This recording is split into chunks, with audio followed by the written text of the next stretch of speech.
سلام د نن سهار د 9 بجو خبرونو ته مو زه سمیع الله امیني هرکلی وایم. د ولسي جرګې ټاکنې په استثنایي توګه په سلګونه هغو مرکزونو کې چې تېره ورځ د بېلابېلو لاملونو له مخې بند پاتې وو نن سهار پیل شوي دي. د ټاکنو خپلواک کمیسیون مشر تېره شپه ناوخته په یو خبري ناسته کې وویل تېره ورځ په 12 ولایتونو کې په 4500 مرکزونو کې څه باندې 3 میلیونه پر شرایطو برابر کسانو ګډون او خپلې رایې کارولي، خو په 401 مرکزونو کې د امنیتي، تخنیکي او مدیریتي ستونزو له امله ټاکنې نه دي ترسره شوي او د نن ورځې په اوږدو کې هلته دغه لړۍ روانه ده. د نوموړي په وینا دغه مرکزونه د کابل په ګډون په 14 ولایتونو کې دي.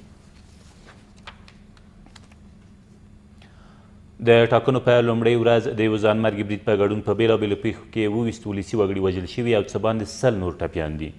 د کورنیو چارو وزارت ستر امنیتي مرستیال وایي په دې لړ کې 9 دولتي سرتیرو هم خپل ژوند له لاسه ورکړی او د ټاکنو د یوه کارکوونکي په ګډون 14 نور ټپیان شوي دي. د نوموړي په وینا په دې لړ کې 11 بریدګر هم وژل شوي، 8 ټپیان او 18 نورې نیول شوي دي. د ولسي جرګې تېرې ورځې په ټاکنو کې تر ټولو ډېره رایه په کابل او کمه رایه په ارزګان کې کارول شوې ده. د ټاکنو خپلواک کمیسیون غړو تېره شپه شاوخوا 11 بجې په یو خبري ناسته کې زیاته کړه چې په دې بهیر کې په کابل کې څه باندې 1 میلیون کسانو او په ارزګان کې 5919 کسانو ګډون کړی دی. دوی زیاتوي په دې ټاکنو کې د میرمنو رایه ورکوونکو کچه په جاوزجان کې لوړه او په زابل کې ټیټه وه. ویل کېږي په جاوزجان کې 53 سلنه میرمنو او په زابل کې 9 سلنه میرمنو په دې بهیر کې ګډون کړی دی.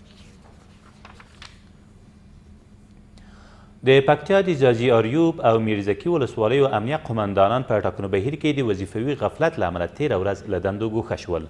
د دغه ولایت امنیه قمندان راز محمد مندوزي د یادو قمندانانو له ګوښه کولو سره سم دغه ولسوالیو ته نوي قمندانان لیږلي دي. د نوموړي په وینا په دې ملي بهیر کې هیڅ ډول وظیفوي غفلت او له دندو ناوړه ګټه اخیستنه د منلو وړ نه ده.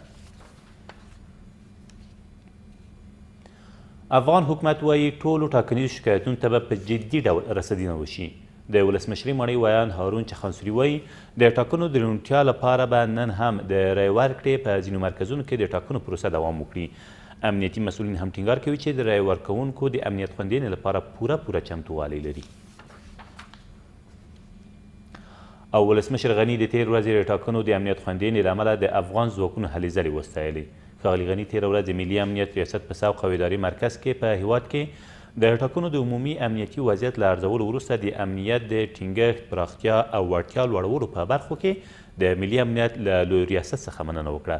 له دې سره سم د هیواد امنیتي او دفاعي ځواکونو د نن ورځې د رای ورکړې مرکزونو د امنیت خوندیینې ټټر هم وهلی دی. دا تر دې مهاله وروستي خبرونه، تر بیا مو الله امان.